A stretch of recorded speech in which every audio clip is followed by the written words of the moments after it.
ಈ ಕಳೆದ ಒಂದೆರಡು ತಿಂಗಳಿಂದ ಕುಣಿಗಲ್ ಕ್ಷೇತ್ರದವರು ಈ ಲಿಂಕ್ ಕೆನಾಲ್ ವಿಚಾರಕ್ಕೆ ಈ ಲಿಂಕ್ ಕೆನಾಲ್ ವಿಚಾರದಲ್ಲಿ ಫೋನ್ ಮಾಡಿ ನಾನು ಮತ್ತು ಮಾನ್ಯ ಸಚಿವರು ನಿಲ್ಲಿಸ್ತಾ ಇದ್ದೀವಿ ಆ ಒಂದು ಕೆಲಸ ಅಂತ ಹೇಳಿ ಫೋನ್ ಮಾಡಿ ಭಾಳ ಅಷ್ಟು ಧಮಕಿಗಳನ್ನು ಹಾಕಿದ್ದಾರೆ.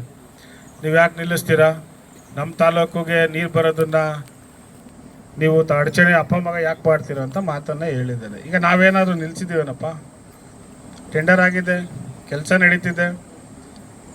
ನೀವು ಲಿಂಕ್ ಕೆನಾಲ್ನಲ್ಲಿ ಆಗ್ತಾ ಇರೋವಂಥದ್ದು ಅನಾನುಕೂಲ ಯಾರಿಗಾಗ್ತಿರೋದು ಭಾಳಷ್ಟು ಜನಕ್ಕೆ ತಿಳ್ಕೊಬೇಕು. ನಮ್ಮ ತಾಲೂಕು ಕೊರಟಗೆರೆಯವ್ರಿಗೆ ಅದು ಅನಾನುಕೂಲ ಆಗೋವಂಥದ್ದು. ನಮಗೆ ಬರೋ ಅಂಥದ್ದೇ ಎಂಟು ನೀರು, ನಮ್ಮ ತಾಲೂಕಿಗೆ ಬರೋ ಅಂಥದ್ದೇ ಎಂಟು ನೀರು. ಆ ನೀರನ್ನು ನೀವು ಅಲ್ಲೇ ಮುಂಚೆನೇ ನೀವು ತೊಗೊಂಬಿಟ್ರೆ ನಮ್ಮ ತಾಲೂಕಿನ ರೈತರು ಏನಾಗಬೇಕು, ನಮ್ಮ ತಾಲೂಕು ಜನ ಏನಾಗಬೇಕು. ನಾವು ಕೇಳೋವಂಥದ್ದು ಕುಡಿಯೋ ನೀರು ಹೌದಲ್ವೇನಪ್ಪ. ನಾವೇನು ಜಮೀನಲ್ಲಿ ಜಮೀನು ಕೇಳ್ತಿದ್ದೀವ. ನಾವು ಕೇಳೋವಂಥದ್ದು ನೀರು ಕುಡಿಯೋದಕ್ಕೆ ಇವ್ರು ಮುಂಚೆನೇ ತೊಗೊಂಬಿಟ್ರೆ ಈ ಕೊರಟಗೆರೆಯವ್ರು ಏನಾಗಬೇಕು, ಮಧುಗಿರಿಯವ್ರು ಏನಾಗಬೇಕು. ಈಗ ಲಿಂಕ್ ಕೆನಾಲ್ ವಿಚಾರದ ನಾವೇನಾಗಬೇಕು, ನಮಗೆ ಬರೋದೇ ಲಾಸ್ಟ್ ಪಾಯಿಂಟ್.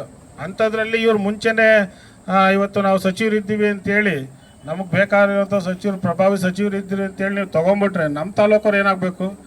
ಅದನ್ನು ನಾವೇನೋ ಆ ಮೀಟಿಂಗಲ್ಲಿ ಮಾನ್ಯ ಸಚಿವರು ಗಮನ ತಂದರು ಅಂತೇಳಿ ಅದನ್ನೇನು ನನ್ನ ಮೇಲೆ ಮತ್ತು ಸಚಿವರ ಮೇಲೆ ಮಾತುಗಳು, ನೀವು ನಿಲ್ಲಿಸ್ತಾ ಇದ್ದೀರಾ, ನೀವು ತೊಗೊಂಡ್ರಪ್ಪ, ನೀವು ತೊಗೊಳೋದಕ್ಕೆ ನಮ್ದೇನು ಬೇಡ ಅಂತ ಹೇಳ್ತಿಲ್ಲ. ಅದೇ ನಮ್ಮ ತಾಲೂಕಿಗೆ ಯಾಕೆ ರೈತರುಗಳಿಗೆ ಅನಾನುಕೂಲ ಮಾಡ್ತೀರಾ, ಅದಕ್ಕೆ ಉತ್ತರ ಇಲ್ಲ.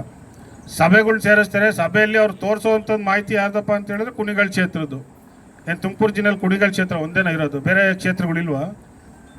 ಗುಬ್ಬಿ ಇಲ್ವಾ, ಗ್ರಾಮಾಂತರ ಇಲ್ವಾ, ಕೊರಟಗೆರೆ ಇಲ್ವಾ, ಹೇಮಾವತಿ ನೀರು ಬರೋ ಅಂಥದ್ದು ನಾನು ಹೇಳೋದು, ಮಧುಗಿರಿ ಇಲ್ವಾ?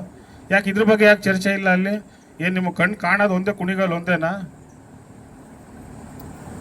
ನೀರು ಬರೋ ಚಾನಲ್ ಕುಣಿಗಲ್ ಮುಂದಕ್ಕೆ ಬರಬೇಕು. ನಮಗೆ ಕುಣಿಗಲ್ ಗುಬ್ಬಿ ತುರ್ಬೇಕಾದ್ರೆ ಇದ್ರ ಮೇಲೆ ಬರಬೇಕು. ಏನು ಮಧುಗಿರಿಗೆ ಬಂದು ಹಿಂದಕ್ಕೆ ಹೋಗುತ್ತಾ? ಅದನ್ನು ಆ ಭಾಗದ ಶಾಸಕರುಗಳು ಗಮನದಲ್ಲಿ ಇಟ್ಕೊಬೇಕು. ಇದನ್ನೇನು ನಾನು ರಾಜಕೀಯವಾಗಿ ಪ್ರೇರಿತವಾಗಿ ಮಾತಾಡ್ತಿಲ್ಲ. ಅದೇ ಒಬ್ಬ ಈ ಕೇಳ್ತಾ ಇದ್ದೀನಿ, ನಾಳೆ ಅನಾನುಕೂಲ ಆಗುವಂಥದ್ದು ನಮ್ಗಳಿಗೆ ಅಂತಲ್ಲಿರೋಂಥ ನಮ್ಮ ತಾಲೂಕಲ್ಲಿರೋ ರೈತರುಗಳಿಗೆ, ಅದನ್ನು ಅವರು ತಲೆಯಲ್ಲಿ ಇಟ್ಕೊಬೇಕು. ಅದನ್ನು ಬಿಟ್ಟು ಏನೇನೋ ಮಾತಾಡುವಂಥದ್ದನ್ನು ಮಾನ್ಯ ಶಾಸಕರು ನಿಲ್ಲಿಸಬೇಕು ಅಂತ ನಾನು ನಿಮ್ಗಳ ಮುಖಾಂತರ ಕೇಳ್ತಾ ಇರೋವಂಥದ್ದು. ಸೊ ಇದಾದ್ಮೇಲೆ ಇನ್ನೇ